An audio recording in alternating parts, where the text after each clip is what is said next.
आषाढ कृष्ण पक्षामध्ये येणारी कामिका एकादशी. आषाढ महिन्यातील शुक्ल पक्षातील देवशयनी एकादशी आणि कृष्ण पक्षातील कामिका एकादशी सर्व एकादशी व्रतामध्ये श्रेष्ठतम आहेत. कारण या एकादशीला पंढरपूरला भगवान विठ्ठलाच्या दर्शनासाठी भाविक गर्दी करतात. भजन, कीर्तन, प्रवचन यांची लयलूट असते. भक्तीच्या भावनेत तो चिंब होऊन कृत्य होतो. विठ्ठलाच्या कृपाप्राप्तीसाठी एकादशी व्रत प्रभावी साधन आहे. कारण भगवान विठ्ठल हे विष्णूचे कलियुगातील अवतारित रूप आहे. या एकादशीला विष्णूला तुळस वाहण्याची प्रथा आहे. म्हणून भाविक पंढरपूरच्या भगवान विठ्ठलाला तुळशीहार वाहतात. श्रीकृष्ण म्हणाले, धर्मराज, पूर्वी नारदांनी ब्रह्मदेवाला या एकादशीचे महात्म्य विचारले. ब्रह्मदेवानी नारदाला जे सांगितले ते मी तुला सांगतो. आषाढ महिन्यातील कृष्ण पक्षातील या एकादशीला कामिका अथवा पवित्रा एकादशी असे म्हणतात. या एकादशी व्रतामुळे वाजपेयी यज्ञ केल्याचे फळ मिळते. या दिवशी शंख, चक्र, गदा, पद्मधारी भगवान विष्णूच्या रूपाची पूजा होते. या पूजेमुळे गंगा, काशी, नैमिषारण्य, पुष्कर, त्याचप्रमाणे सूर्यग्रहण, चंद्रग्रहण या पर्वकाळी कुरुक्षेत्रावर स्नान करण्यामुळे, समुद्र व वनासहित पृथ्वी दान देण्यामुळे सिंह राशीच्या बृहस्पतीचा प्रवेश होतो. त्या पर्वकाळी गंगेमध्ये स्नान करून जे फल प्राप्त होत नाही ते फल विष्णूच्या पूजनाने प्राप्त होते. विष्णू पूजनाने देवता, चंद्र व सूर्य या सर्वांची पूजा होते. नारदा, भीषण पापाच्या चिखलात फसलेल्या किंवा संसाराच्या समुद्रात अखंड बुडालेल्या मनुष्य प्राण्याच्या उद्धारासाठी कामिका एकादशी व्रत उपयुक्त आहे. याशिवाय पापाचा नाश करणारे अन्य व्रत नाही. स्वतः भगवान म्हणतात, एकादशी व्रताच्या प्रभावाने जीवहीन योनीला जाऊ शकत नाही. या एकादशीच्या दिवशी भगवान विष्णूला तुळशीदर वाहणाऱ्याला यमलोक, यमदेवता याचे दर्शन होत नाही. तो सरळ स्वर्गात जातो. विष्णू भगवान मोती, रत्ने, मणी, स्वर्ण यांच्या समर्पणाने प्रसन्न होत नाही, जेवढे तुळशीदल समर्पणाने प्रसन्न होतात. तुळशीदल अर्पण करण्याने जे फल प्राप्त होते तेवढे फल 4 भाग सोने व चांदी दान करण्यामुळे होते. तुळशीची पूजा, तुळशीला रोज पाणी घालणे, सायंकाळी तुळशीपुढे दिवा लावणे व तुळशीला नमस्कार करण्यामुळे मनुष्याच्या सर्व यातना, दर्शनाने सर्व पापे व तुळशीच्या स्पर्शाने मनुष्य पवित्र होऊन जातो आणि ती मुक्त होतो. कामिका एकादशीच्या सायंकाळी दीप प्रज्वलित करून दीपदान देण्यामुळे त्यांचे पितर स्वर्गात अमृतपान करतात. गोशाळेत दिवे लावले तर सूर्यलोकात स्थान मिळते. ब्रह्मदेव म्हणाले, ब्रह्महत्या त्याचप्रमाणे भ्रूणहत्या इत्यादी पापांचा नाश करणारी ही कामिका एकादशी प्रत्येक मनुष्याने अवश्य हे व्रत केले पाहिजे. या व्रताच्या आचरणामुळे सर्व कामनाचीच परिपूर्ती होते.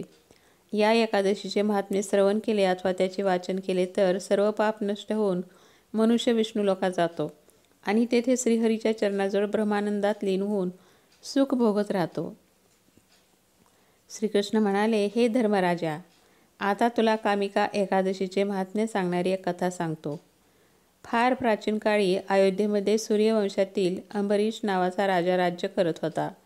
तो प्रजादक्ष, सत्वशील, साधुसंताचा, विद्वानाचा सन्मान करणारा म्हणून सुविख्यात होता. तो पराक्रमी असल्याने पृथ्वीवरील सर्व लहान मोठे राजे त्याचे मांडलिक होते.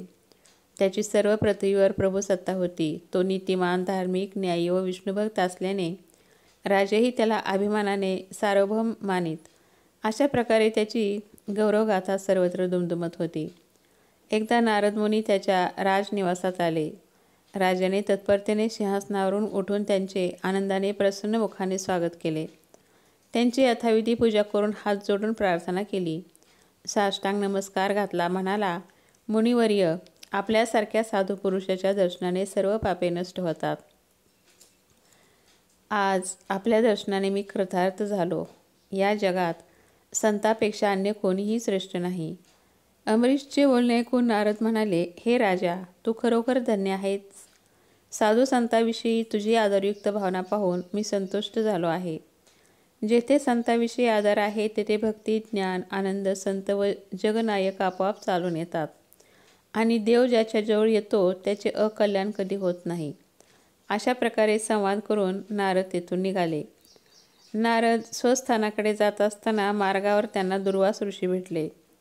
दुर्वास थोर तपस्वी परंतु शीघ्रकोपी गर्विष्ठ होते.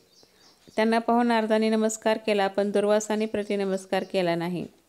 नारदांनी नम्रपणे त्यांना कुशल विचारले, परंतु नारदाच्या प्रश्नाला सरळ उत्तर न देता दुर्लक्ष करून चढ्या स्वरात आपण कोठे गेला होता असा प्रश्न केला. तो प्रश्न ऐकून नारद म्हणाले, मी विष्णुभक्त अंबरीश राजाच्या दर्शनाला गेलो होतो.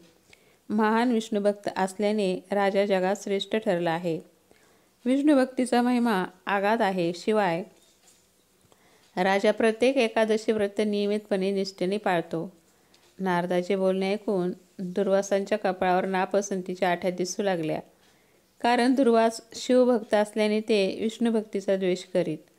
त्यांची अशी प्रतिक्रिया पाहून नारदांनी विचार केला, दुर्वास विष्णुभक्तीचा द्वेष करतात ना, त्यांना त्याच विष्णुभक्तीला शरण जाणे भाग पडेल अशी युक्ती केली पाहिजे.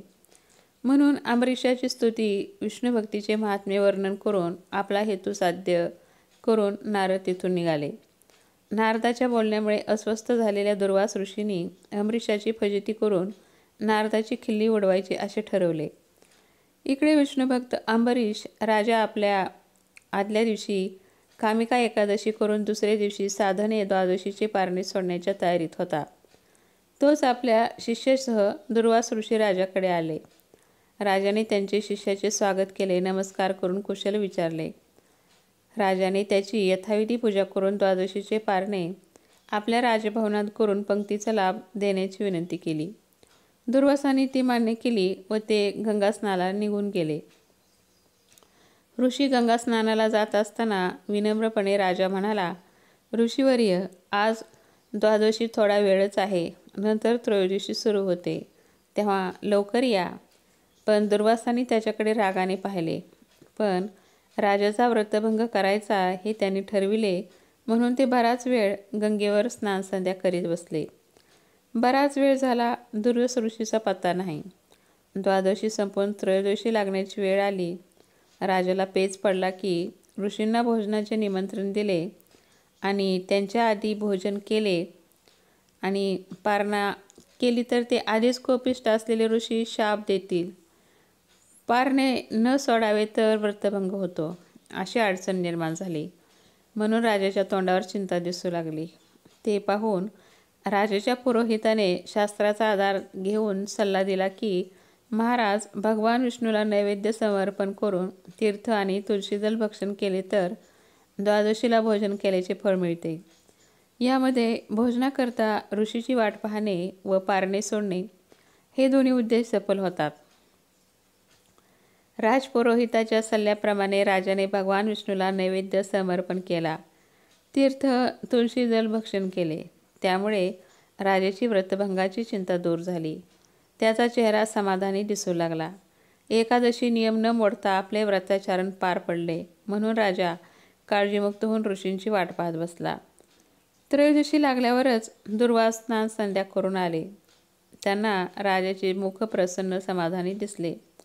ते पाहून दुर्वास ऋषी संतापाने म्हणाले, राजा, ज्या अर्थी तू प्रसन्न समाधानी मुखाने निवांत बसलास त्या अर्थी तुझे भोजन झाले असावे. आम्हाला भोजनाचे निमंत्रण देऊन आम्ही येण्यापूर्वी भोजन करतोस, हेच का तुझे आदरातिथ्य आणि हीच का तुझी धर्मनिष्ठा?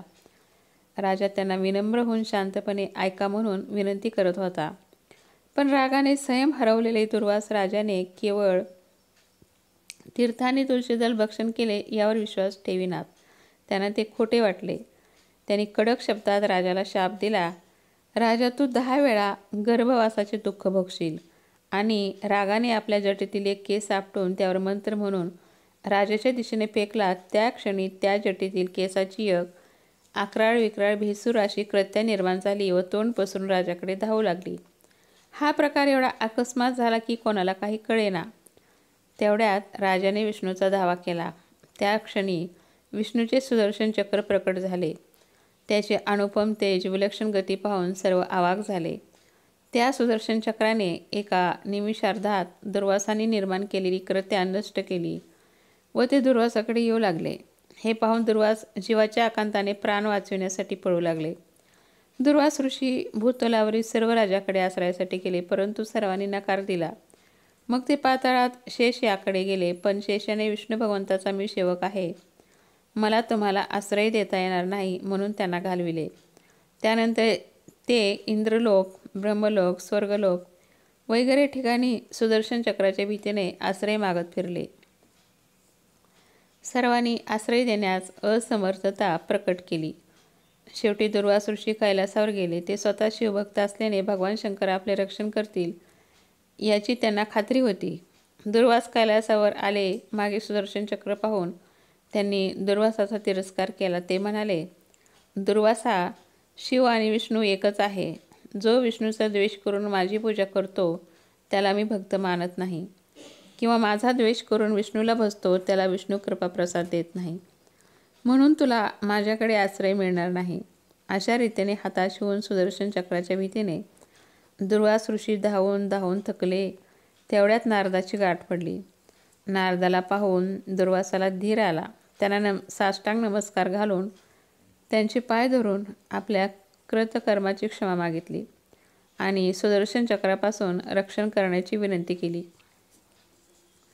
नारद म्हणाले, ऋषीवर्य, आश्रयासाठी सर्वत्र भटकण्यापेक्षा सुदर्शन चक्र ज्याचे आहे त्या श्री विष्णूकडे आश्रयासाठी का जात नाहीत? दुर्वासा ऋषी नाईलाजाने श्री विष्णूकडे गेले. तुमच्या सुदर्शन चक्रापासून माझे रक्षण करा, अशी श्री विष्णूच्या पायावर पडून त्यांनी विनंती केली. श्री विष्णू म्हणाले, मी सुदर्शन चक्र माझ्या भक्त राजा अंबरीश याच्या रक्षणासाठी आज्ञा देऊन सोडले आहे. त्यामुळे ते सुदर्शन चक्र अंबरीश राजाच्या आज्ञेत आहे. त्याने आज्ञा दिली तर ते तुम्हाला मुक्त करील. तुम्ही त्या राजाकडे जा. तो अद्याप उपाशीपोटी तुमची वाट पाहत आहे. जाऊन शिष्यासह भोजन करा. गर्वहरण झालेले दुर्वास ऋषी अंबरीश राजाकडे नाईलाजाने गेले. त्याला सुदर्शन चक्रापासून सोडवण्याची विनंती केली. अंबरीश राजाने श्री विष्णूची प्रार्थना केली. सुदर्शन चक्रापासून दुर्वासाची मुक्ती करण्याचे आवाहन केले. श्री विष्णू स्वतः प्रकट झाले. ऋषीवरी आता सुदर्शन चक्र मागे येईल, पण राजा निरपराध होता. तुम्ही निष्कारण त्याला शाप दिला. माझ्या प्रिय भक्ताच्या 10 गर्भवासाचा शाप मी माझ्याकडे घेईन. मी त्यासाठी दशावतार घेईन. श्री विष्णू अंबरीशाला अभय देऊन अंतर्धान पावले. अंबरीशाने सर्वांसह भोजन करून कामिका एकादशीचे पारणे केले. सर्वजणांना दक्षिणा तांबूल दिले. संतुष्ट होऊन विश्वामित्रांनी व इतरांनी राजाला आशीर्वाद दिले. विष्णूंनी राजाच्या कामिका एकादशी व्रताच्या पुण्याईवर प्रार्थना मान्य करून दुर्वासाचे रक्षण केले. श्रीकृष्ण म्हणाले, हे धर्मराजा, जे कोणी हे कामिका एकादशी व्रत करतील व महात्म्य ऐकतील ते पुण्यवान होऊन अंती सद्गतीला जातील. आषाढ कृष्ण पक्षातील या कामिका एकादशीचे फार महत्त्व आहे. ही माहिती जर तुम्हाला आवडली असेल तर लाईक करा, शेअर करा आणि माझ्या चॅनलला सबस्क्राईब करा. धन्यवाद.